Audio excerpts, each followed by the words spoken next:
오늘도 하나님을 예배하며 성탄을 감사하며 나온 우리 성도님들에게 성탄의 기쁨과 평안이 가득하기를 바랍니다. 옆에 분에게 한번 인사하실래요? 성탄의 기쁨이 당신에게 함께하기를 바랍니다. 하나님께서 당신을 사랑하십니다. 하나님께서 당신의 삶을 붙들어 주십니다. 네, 그렇게 될 줄 믿습니다. 한정판이라는 말 있죠. 사전적인 의미로는 어떤 의미냐면 일정한 수량만큼만 찍어내는 책이나 음반을 이르는 말, 그렇게 풀이하고 있습니다.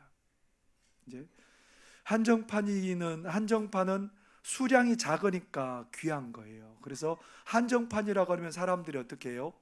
너도 나도 그거 무조건 사야 된다. 그래요. 무조건 사십시오. 무조건 사두면 나중에 어떻게 될까요? 이게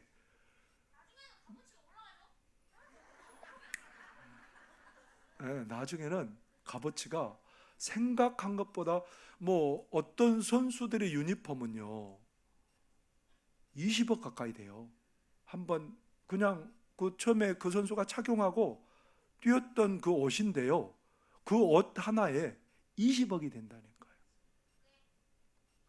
한정판이기 때문에 비싼 거예요.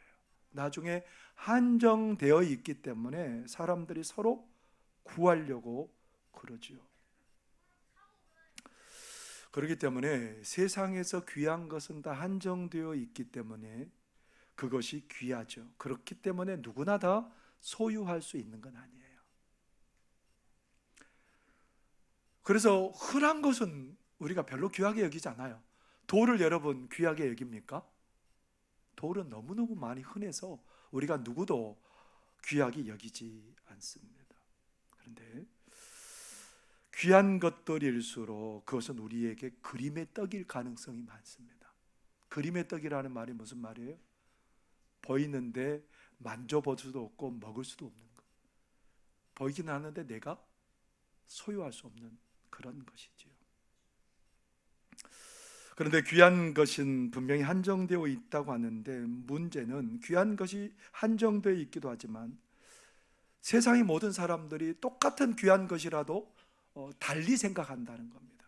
우리 얼굴이 다르고 성격이 다른 것처럼 어떤 것들에 대해서 다 다르게 생각하고 살아갑니다. 그래서 모든 사람들을 다 만족시킨다는 게 너무너무 어려워요. 이 자리에 있는 모든 사람들이 어떤 하나의 일 가지고 다 기뻐할 수는 없어요.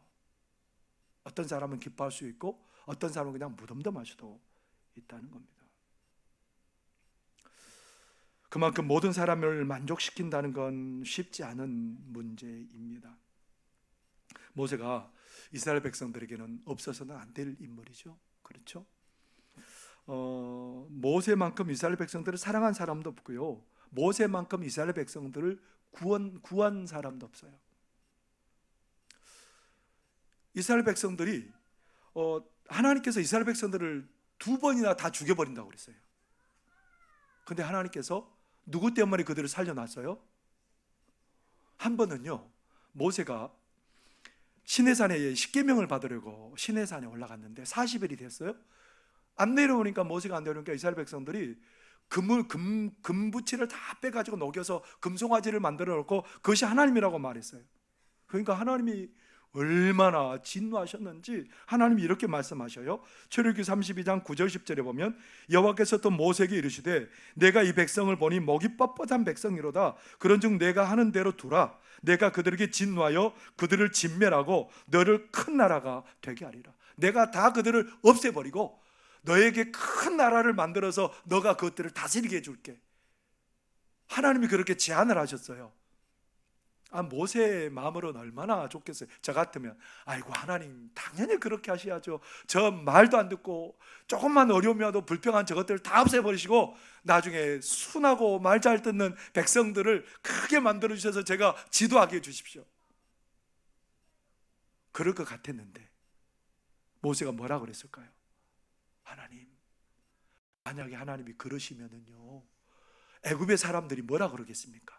하나님이 능력이 없어서 하나님의 백성들을 다 죽였다고 하나님의 그 이름에 어점이 남기지 않겠습니까? 그러면서 하는 말이, 하나님께서 우리 조상들에게 약속하지 않았습니까? 백성들을, 하나님의 그 아브라함의 후손들을 바다의 모래처럼 많게 할 것이고 가나안 땅을 주실 거라고 했는데 하나님이 여기서 다 죽여버리면 하나님 거짓말쟁이 되는 거예요. 모세가 그렇게 하나님께 얘기했어요. 그럴 때는 하나님 뭐라 그랬었을까요? 알았어, 내가 그들을 다 멸하지 않을게, 그렇게 하셨습니다. 출애굽기 32장 32절에 보면 이렇게 말하죠. 그러나 이제 그들의 죄를 사하옵소서. 그렇지 아니하시오면 원하건대 주께서 기록하신 책에서 내 이름을 지워버려 주옵소서. 그들 용서하지 않으시려거든 날 죽여주세요, 이렇게 얘기한 거예요. 이스라엘 백성들을 생명을 걸고 사랑했던 사람이 모세예요. 이 정도 마음으로 백성들을 섬겼으면 여러분 어떻게 해야 돼요? 한결같은 마음으로 모세를 존경하고 사랑해야 되잖아요. 안 그래요? 안 그래요? 일단의 무리들은 모세에게 반기를 들어요. 니만 지도자냐? 왜 니만 하는데? 그러면서 반기를 들었어요. 그렇게 다 반대를 하고 반기를 들어도 누구는 반기 안 들어야 돼요? 모세의 피부치는 반기를 안 들어야 돼요. 어떤 일이 벌어져도. 모세 피부치가 누구예요? 친형 아론과 친누나 미리암이에요. 근데 모세가 이방 여인을 아내로 맞아들이니까 이 두 누님하고 형님이 막 모세를 막 대놓고 비방합니다. 그러니까 하나님이 화가 났어요. 미리암을 이 문둥병이 발생하게 해가지고 막 몸이 썩은 것처럼 그렇게 된 거예요. 그러니까 아론이 막 겁이 나가지고 자기도 벌 받을까봐 모세에게 우리 기도해 주셔서 우리를 좀 낫게 해주라고. 그렇게 해서 모세 기도대로 그들이 다 이렇게 또 회복이 됐습니다. 하나님께서 이 모세에 대해서 뭐라고 성경은 기록하고 있냐면요, 민수기 12장 3절에 보면 이렇게 인정합니다. 이 사람 모세는 온유함이 지면의 모든 사람보다 더하더라. 이런 모세인데 모든 사람이 모세를 다 좋아하지 않았어요. 심지어 자기 피부치도 모세에 대해서 반기를 들었던 그런 모습을 우리가 보게 되잖아요. 모든 사람을 만족하게 한다는 건 절대로 어렵다는 얘기입니다. 그런데 모든 사람, 누구에게나 다 복된 소식이 있답니다. 오늘 예수님께서 베들레헴 말구유에 나셨습니다. 베들레헴 주변에는 목자들이 양떼를 지키면서 그렇게 밤을 새우던 목자들이 있었습니다. 목자들은 어떤 사람들이냐면 사람들에게 멸시를 받은 사람들, 천대받는 사람들. 우리나라 역사에도 천대받고 멸시받았던 사람들이 있죠. 어떤 사람이 천대받고 멸시받았죠? 백정, 망나니. 백정은 뭐 하는 사람이에요? 가축을 도축하는 사람이 백정이죠. 망나니는 어떤 사람이에요? 사형수에게 사형을 집행한 사람이 망나니예요. 이런 사람들은 사람 취급도 안 해줘요. 근데 그 당시 목자들은 어떤 사람들이냐면 멸시와 천대를 받는 사람들이에요. 이스라엘 백성들이 지키는 조상들로부터 내려오는 규례를 잘 지키지도 못할 뿐만 아니라, 그러니까 이 사람들은 참 이게 사람들에게 인정받지 못한 사람이에요. 그런 사람들에게, 멸시받는 그 사람들에게 가장 먼저 누구의 소식이 들려진 거예요? 베들레헴에 나신 예수님의 소식이 누구에게 제일 먼저 들려줘요? 이 멸시받은 이 사람들에게 들려주고 있습니다. 누가복음 2장 10절에 보면 뭐라고 말할까요? 우리 함께 읽어보겠습니다. 시작. 천사가 이르되 무서워하지 말라. 보라, 내가 온 백성에게 미칠 큰 기쁨의 좋은 소식을 너희에게 전하노라. 천사들이 뭐라고 말해요? 온 백성에게 미칠 뭐라고요?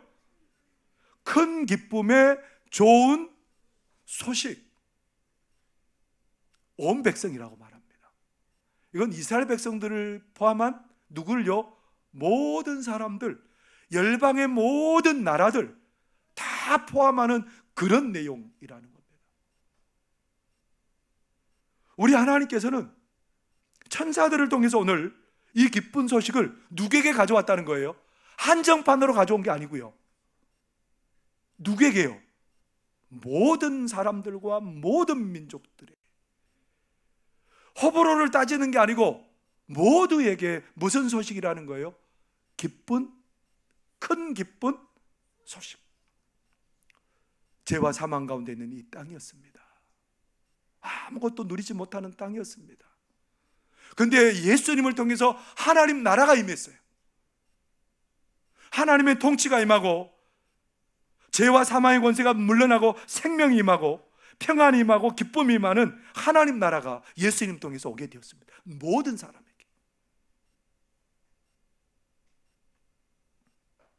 예수님 때문에 하나님의 자녀가 되고, 예수님 때문에 하나님의 나라를 유업을 얻게 되고, 예수님 때문에 하나님께 있는 모든 것을 다 누리게 되고, 우리가 가지고 있는 정신적, 신체적 고통과 죄와 사망이 우리를 더 이상 속박하지 못하는 그런 놀라운 일이 예수님의 나심을 통해서 일어나게 되었다는 겁니다.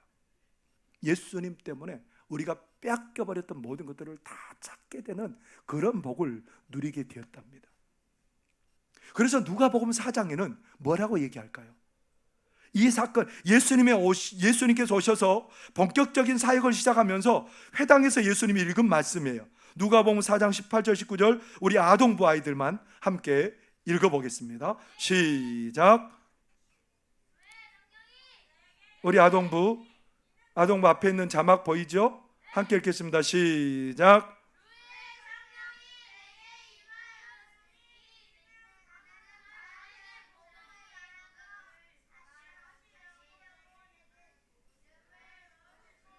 나를 보내사 포로된 자에게 자유를, 눈먼 자에게 다시 보게 함을 전파하며 눌린 자를 자유롭게 하고 주의 은혜의 해를 전파하게 하려 하심이라 하였더라. 네.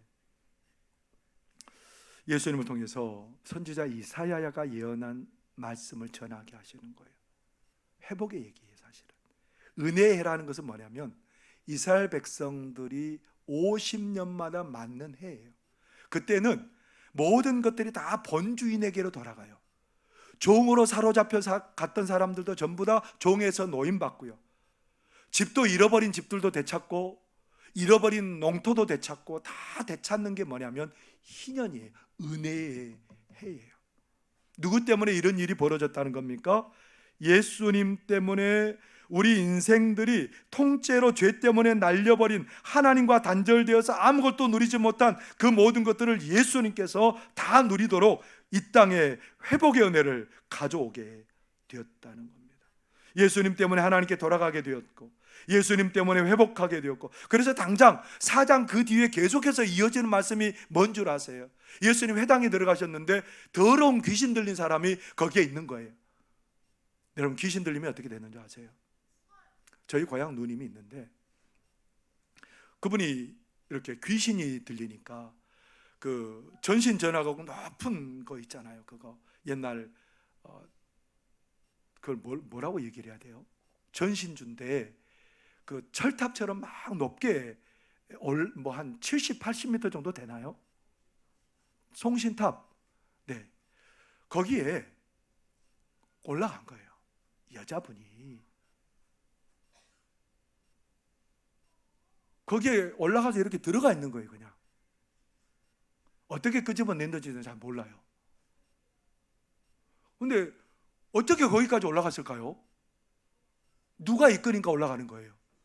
귀신이 사로잡히니까 거기까지 올라가는 거예요. 그리고 이 누님이 결국은 좀 비참하게 인생을 마무리하고 말아요. 누가 붙잡으니까요? 귀신이 붙잡으니까, 더러운 귀신이 붙잡으니까 이 사람이 제대로 된 삶을 못 사는 거예요. 거기에 사로잡혀가지고 그 인생이 완전히 망가진 거예요. 근데 예수님께서 뭐라고 그러셨을까요? 예수님께서 누가복음 4장 35절에 보면 이렇게 말씀하십니다. 예수께서 꾸짖어 이르시되 잠잠하고 그 사람에게서 나오라 하시니 귀신이 그 사람을 무리 중에서 넘어뜨리고 나오되 그 사람은 상하지 아니한지라. 귀신에게 나오라고 명령하니까 귀신이 나오면서 그 사람이 뒤로 넘어진 거예요. 근데 상하지 않았다고 말씀하세요. 예수님이 오시니까 어떤 일이 벌어졌어요? 회복이 일어났어요. 귀신에게 사로잡힌 그 사람이 회복이 되었다고 그렇게 성경은 기록하고 있습니다. 연이어서 계속해서 이야기가 이루어져요. 베드로의 집에 또 들어가셨어요. 누가복음 4장의 얘기예요. 베드로의 집에 들어갔는데 베드로의 장모가 뭐 하고 있어요? 열병을 앓아서 아무것도 못하고 누워 있는 거예요. 아무것도 못해요. 열병을 앓으니까, 병을 앓으니까. 근데 예수님께서 어떻게 하셨어요? 그 베드로의 장모의 열병을 어떻게 하셨다고요?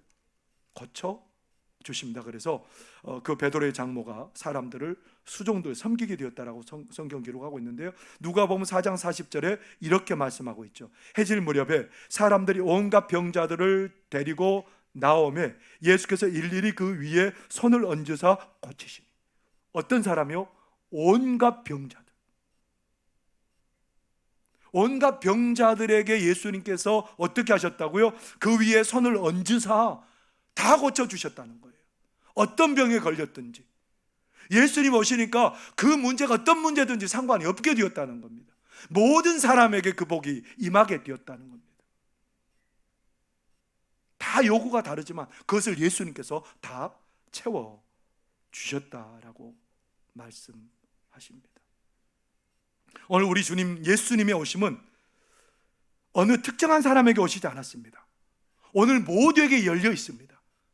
한정판이 아니에요. 모두에게 다 누릴 수 있는 그림의 떡도 아니에요. 모두가 누릴 수 있는 기쁨이에요. 오늘 예배하는 우리 모두에게도 이 은혜가 예외 없이 임하는 줄 믿습니다. 예외 없이 우리 주님의 오심의 기쁨이 우리 모두에게 해당되는 그런 사실인 줄 믿으시기를 바랍니다. 신원이라는 기업을 여러분 의류 기업을 기억하십니까? 신원이라는 그 기업을 운영하시는 분은 올해 83세 된 박성철 회장님입니다. 이분은 믿음으로 기업을 시작하고 지금까지 지켜왔습니다. 박성철 회장님이 회사를 창립할 당시 하나님 앞에 6가지 약속을 했답니다. 한번 화면을 보시겠어요? 첫 번째가 뭐냐면 매일 새벽 기도를 드리겠다. 두 번째가 뭐냐면 공예배에 빠지지 않겠습니다.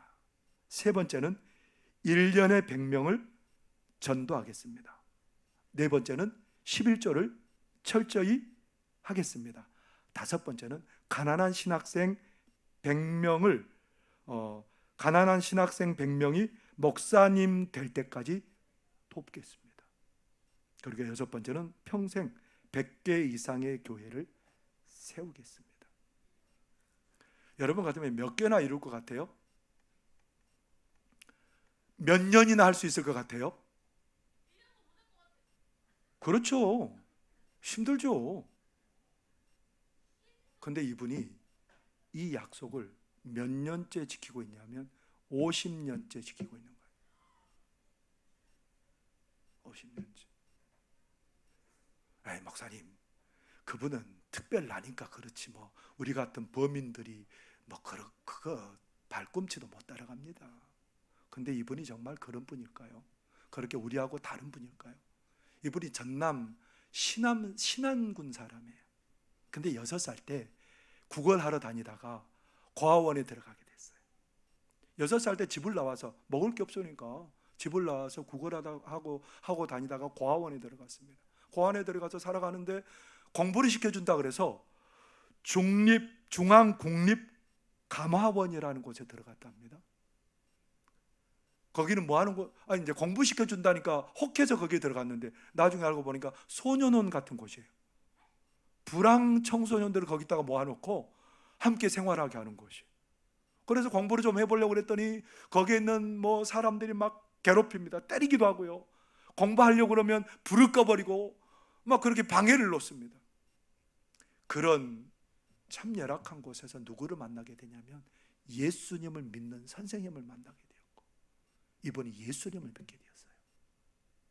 그래서 정규 과정을 마치고 나중에 한양대 학교에 입학하게 되었어요. 아르바이트도 하면서 학비를 벌다가 나중에 기자가 되었고, 이분이 회사를 이제 섬유 사업에 관심이 있어서 회사를 창립하게 되었답니다. 창립하면서 이런 조건을 내건 거예요. 근데 회사가 어떻게 됐을까요? 날이 갈수록 막 번창해요. 막 이런 일 저런 일 함께 막 하면서 큰 계열사를 이루게 되었어요. 근데 IMF가 딱 터지고 말았네요. 그게 이자가 2배 정도 되다 보니까 빚이 눈덩이처럼 불어가지고 더 이상 이제 기업을 운영할 수 없는, 그래서 회생 신청을 하게 된 거예요. 하나님이 지혜 주셨어요. 다른 거 다 포기하게 하시고 정리하게 하시고 섬유업과 패션, 옷 만드는 그쪽만 주력하게 했는데 어떤 일이 벌어졌냐면 5년 만에 그 모든 것들을 다 회복하게 하셨습니다. 그래서 지금도 이름만 대면 누구나 다 알아주는 그런 상표의 옷을 지금도 만들어내고 있다고 합니다. 그 어려운 과정 속에서도 50년의 일을 해오고 있답니다. 그가 우리하고 다릅니까? 우리하고 달라서 그런 일이 벌어졌습니까? 우리에게 기쁜 소식으로 오신 예수님이 그의 삶을 책임져 주셨을 때에 그의 삶에 끊이지 않는 샘솟는 생명과 기쁨이 그의 삶에 넘쳐나게 된 줄 여러분들 믿으시기를 바랍니다. 우리 주님은 한정판도 아니세요. 우리 주님은 그림의 떡도 아니세요. 우리 주님은 누군가 까다로운 사람의 입맛을 맞추지 못하는 분도 아니세요. 모든 사람에게 열려있고 모든 사람에게 기쁨이 되시는 그 놀라운 소식을 우리에게 가지시고 이 땅에 오신 줄 믿습니다. 우리 주님이 오늘 예수님은 가장 큰 문제를 가지고 오랫동안 씨름했던, 해결하지 못하고 괴로운 가운데 있는 사람들 위해서도 오셨다는 거예요. 여러분, 누가복음에 가장 먼저 등장하는 사람이 누군 줄 아세요?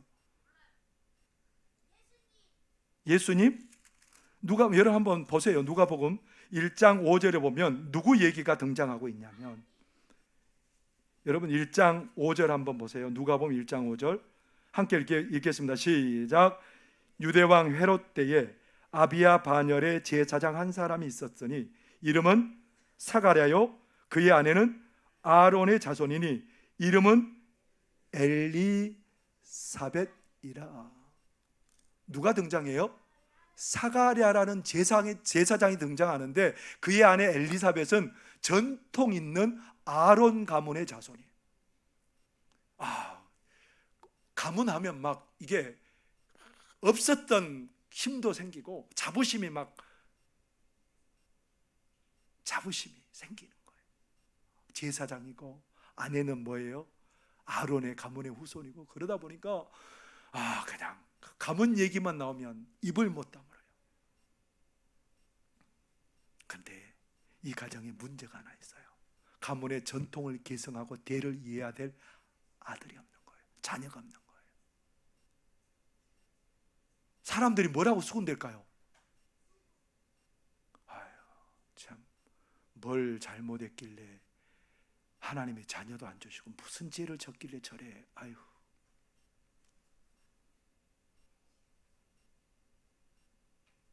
그것 때문에 너무너무 고개를 들지 못할 때가 많았어요. 가슴이 아팠어요. 하나님께 얼마나 기도했겠어요. 자녀를 달라고.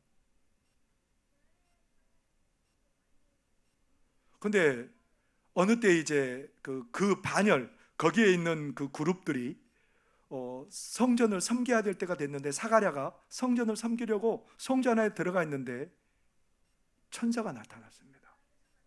천사가 나타나서 뭐라고 그랬을까요? 너에게 아들이 있을 것이다. 하나님의 말씀을 전해주는 천사가 그렇게 얘기를 했는데 너에게 아들이 있을 것이다. 그러니까 사가랴가 뭐라고 그랬겠어요?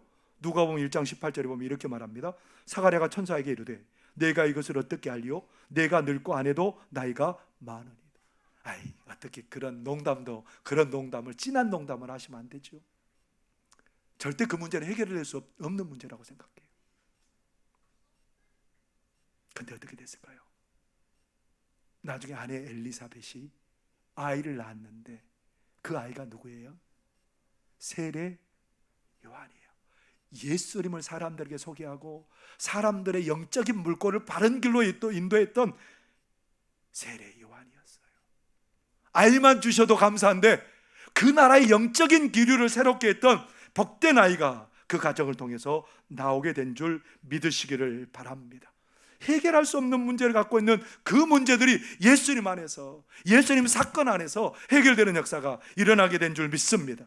누가복음 7장에 보면 예수님께서 제자들과 함께 나인성을 들어가는데요, 나인성에 들어가는데 막 사람들이 통곡하고 사람들, 일단의 사람들이 젊은 사람의 관을 메고 오는 거예요. 그 사람은 어떤 사람이었을까요? 그 사람은 과부에게 있어서 외아들이었어요.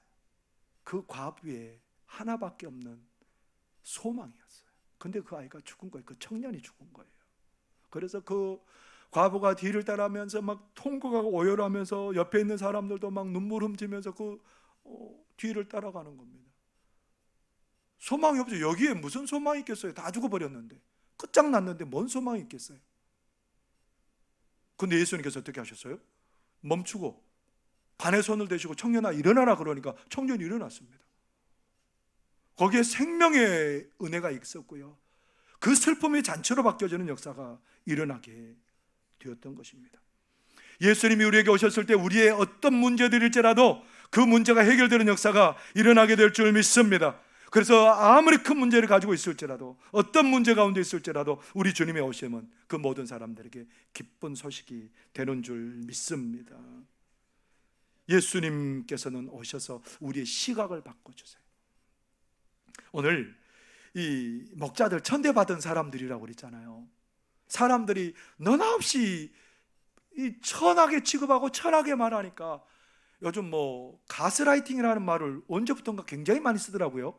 가스라이팅 당했어요. 아이고, 나는 그런 사람인가 봐.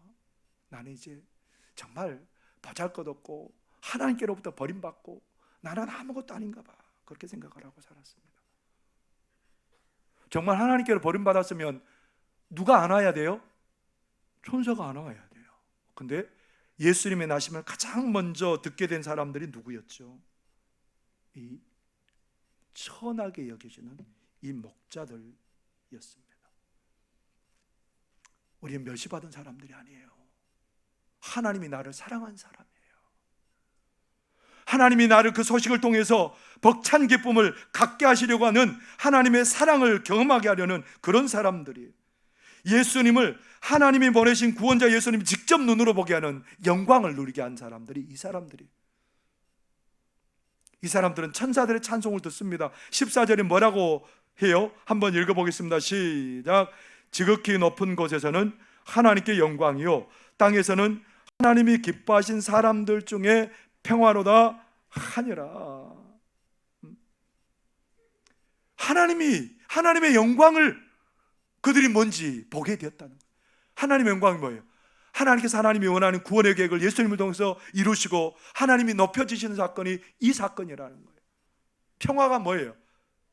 막혔던 모든 것들이 다 틀어져서 우리 하나님과 화해하고 평화하고 하나님의 모든 것을 누리는 그런 백성들이 되었다는 것을 이들은 깨닫게 된 거예요. 새롭게 자기 자신을 보게 되었어요. 하나님의 영광을 보게 됐고요, 하나님의 것을 누리게 됐고요. 그런 복받은 사람들이 누가 됐냐면 자기들이 된 거예요. 그러니 여러분, 나를 보는 시각이 달라졌으니 얼마나 행복하겠어요. 이전에는 저주받은 인생이에요. 근데 예수님 때문에 어떤 인생이 된 거예요? 복 있는 인생인 거예요. 캐롤린이라는 미국 여성이 있습니다. 이 여성은 흑백 갈등에, 미국의 흑인과 백인이 많이 갈등 때문에 힘들었던 때에 살았던 여성입니다. 1950년대지요. 뭐 그 전에 이제 거슬러 올라갈 수 있지만, 그런데 그 당시에는 백인들이 가는 곳에 가지도 못했어요. 그리고 막 가정도 폭력을 당하고요, 교회도 폭력을 당하고 그런 일들이 벌어졌습니다. 어느 날 이제 예배를 드리려고 친구들 몇 명과 함께 교회를 갔습니다. 친구들 화장실에 있었고 자기는 이제 또 뭘 준비하려고 나왔는데 그때 어떤 일이 벌어졌냐면 갑자기 폭음이 들리고 교회가 그 폭탄이 터져서 백인들이 한 그런 걸 폭력이죠. 자기 친구는 다 죽었어요. 화장실에 있었던 그 친구들은 다 죽었어요.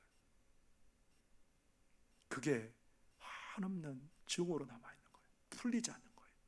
그래서 결혼을 했는데도, 그리고 아이까지 있는데도 죽고 싶은 거예요. 술로 매일을 달려고 살아가는 거예요.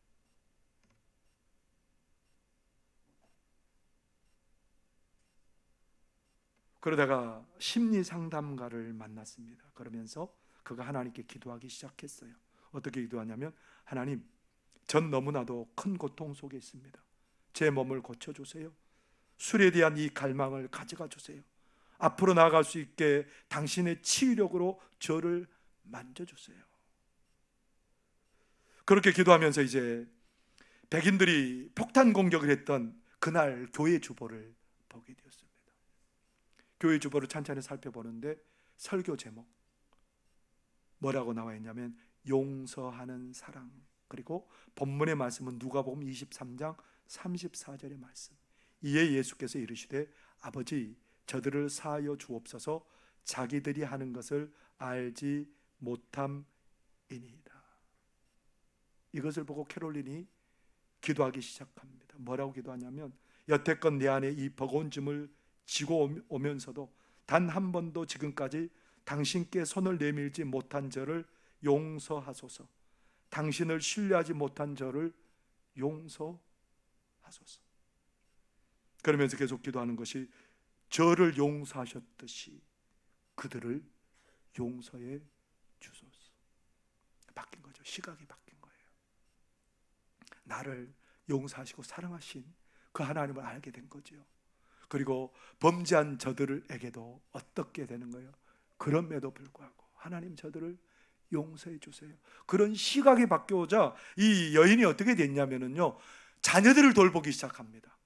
가정을 건강하게 돌보기 시작합니다. 그러면서 다른 사람들을 돕는 일들을 하기 시작하고 회복을 이루게 되었습니다. 뭐가 바뀐 거예요? 시각이 바뀐 거예요. 예수님 때문에 시각이 바뀐 거예요. 예수님을 통해서 우리에게 말씀해 주세요. 너는 세상에서 가장 귀한 사람이라는 겁니다. 나를 사랑하시는 그 하나님의 사랑이, 예수님을 통해서 보여주신 하나님의 사랑이 절대로 변하지 않고 줄지도 않는다고 말씀하십니다. 그렇기 때문에 예수님의 소식은 한정판도 아니에요. 그림의 떡도 아니에요. 예수님의 오심은 모든 사람에게 열려있는 구원의 기쁜 소식입니다. 많은 문제가 있어도 예수님 때문에 상관이 없습니다. 우리 자신을 잘못 바라보고 있어도 문제가 되지 않습니다. 예수님 안에서, 예수님의 오심으로 말미암아 이 모든 것에 회복이 일어나게 된 줄 믿습니다. 문제가 해결될 줄 믿습니다. 여러분이 있는 시각이 바뀌어져서 참 기쁨과 능력을 경험하는 역사가 있게 될 줄 믿습니다. 그 복을 이 성탄절에 다 누리실 수 있기를 바랍니다. 기도하겠습니다. 사랑하는 하나님 아버지, 감사합니다. 감사합니다. 그 큰 은혜, 누구도 줄 수 없는 그 은혜를 예수님을 통해서 우리에게 마음껏 부어주셔서 감사합니다. 이 구원의 기쁜 소식을 저희들이 누리게 하여 주시고, 우리 가정이 누리게 하여 주시고, 우리 교회가 누리게 하여 주시고, 이 지역과 이 나라가 누리도록 선탄의 기쁨이 충만하도록 은혜 베풀어 주옵소서. 예수님 이름으로 기도하옵나이다. 아멘.